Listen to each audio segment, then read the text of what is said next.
Hey plantaholics, welcome back to my channel. Hope you are doing well. Friend, this video is all about 5 simple tips for heavy flowering on hibiscus.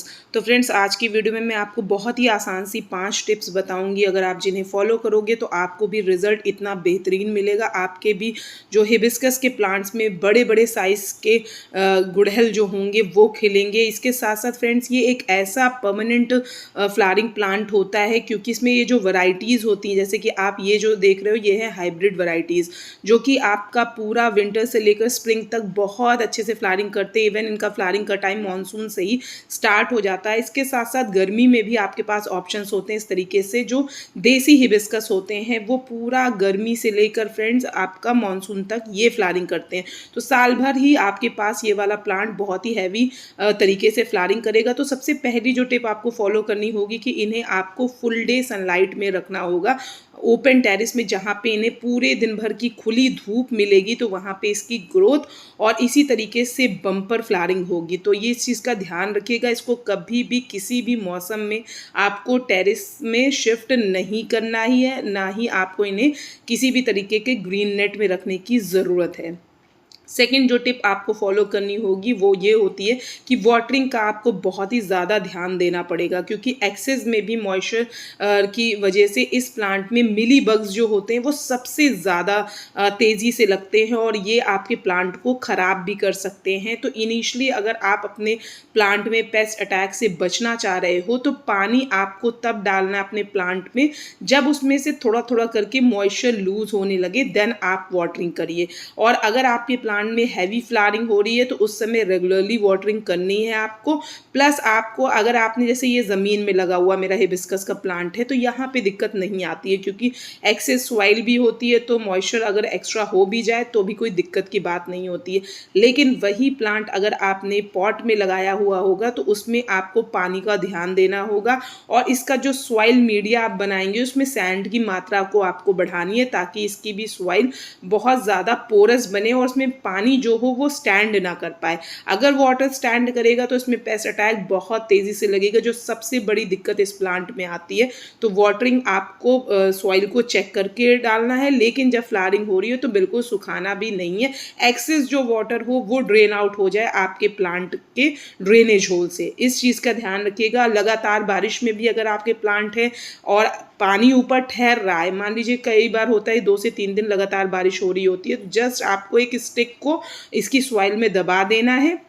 उससे ये होगा कि moisture अच्छे से जो होगा वो नीचे तक जाकर नीचे से जो ड्रेनेज होल से भी निकल जाएगा, या फिर आप पॉट को भी टिल्ट कर सकते हो.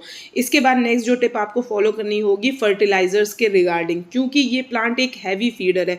तो इसको आपको जैसे ही इसका फ्लावरिंग का पीरियड होता है, जैसे कि ये वाले जो आप हाइब्रिड हिबिस्कस देख रहे हो, अब इसका टाइम हो गया है, तो इसको आपको गोबर की खाद, जो बिल्कुल सड़ी हुई गोबर की खाद होती है, ऑलमोस्ट 2 साल पुरानी हो, उसी का आपको यूज़ करना है.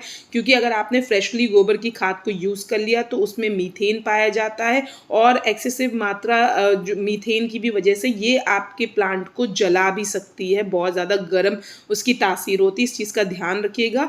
तो 2 साल पुरानी हो, बिल्कुल सड़ी गली हो, वो आपको लेनी होगी खाद में. और नीम खली आपको ले लेना है 20% के अराउंड. इसके साथ साथ आप अगर इसमें बनाना पील फर्टिलाइज़र मिला दोगे, जैसे जो केले के पत्ते होते हैं उनको आपको बिल्कुल सुखा लेना है.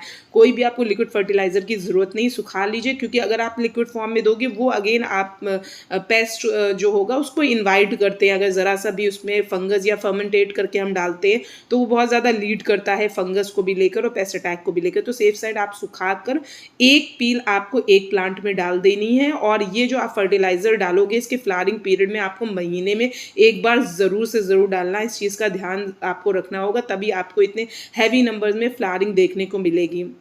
बनाना पील जो होता है वो फ्रेंड्स, एक दिक्कत आपने अपने हिबिस्कस के प्लांट में पत्तियां पीली होने की भी नोटिस की होगी. इसके साथ साथ बड ड्रॉप की भी प्रॉब्लम आती है.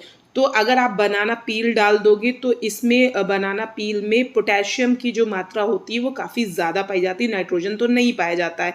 तो उससे ये होगा फ्रेंड्स, आपके प्लांट में कई बार पत्तियां जो पीली होती है वो न्यूट्रिएंट की कमी से भी होती है, स्पेशली आयरन की और पोटेशियम की भी.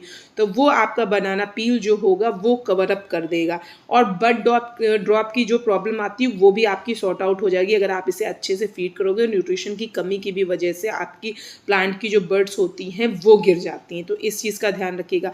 अब सबसे इम्पॉर्टेंट जो इसमें हिबिस्कस केयर में ज़रूरी होता है, मिली बग से कैसे बचा जाए। तो सबसे पहली चीज़ तो मैं बता दूं, अगर आपके प्लांट में मिली बग लग गया है तो उसको आप नॉर्मल वाटर से धुल दीजिए। मतलब एक स्प्रेयर की बोतल में आप पानी भर लीजिए, उसको फोर्स से धुलिए, तो फ्रेंड्स आधे से ज़्यादा तो वो मिली बग्स ऐसे ही गिर जाएंगे।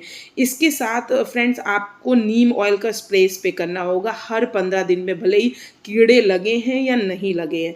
तो ये अगर आप कंसिस्टेंसी बरतोगे तो कई बार आपके प्लांट जो सेफ साइड ये मिली बग्स से बच भी जाते हैं।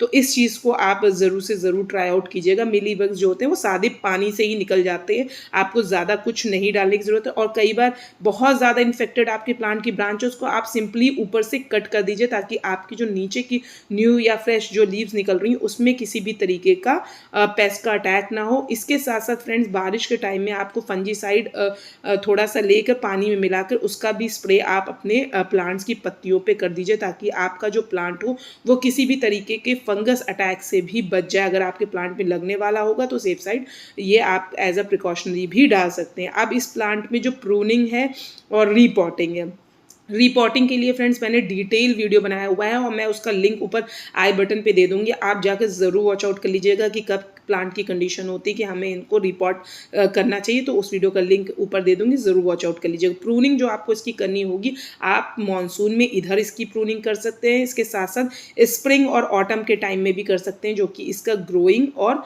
फ्लावरिंग का भी पीरियड होता है। लेकिन ग्रोइंग पीरियड के जब कली आ रही हो तब आपको नहीं करना, जब उसमें न्यू शूट्स निकल रही हो। और ध्यान दीजिएगा जो आपकी देसी हिबिस्कस होते हैं इनकी प्रूनिंग आप स्प्रिंग के टाइम में कर लीजिए, जो आपके हाइब्रिड हिबिस्कस होते हैं इनकी प्रूनिंग आप ऑटम के टाइम में कर लीजिए। नहीं तो आप सभी जो भी आपके पास वैरायटी है, तो सबसे अच्छा जो टाइम होता है इसकी प्रूनिंग का, आप सभी वैरायटीज़ को मानसून में कर दीजिए, ताकि आपको पूरे साल इसमें बहुत ही अच्छे और खूबसूरत से फ्लावर्स अपने प्लांट्स में देखने को मिले।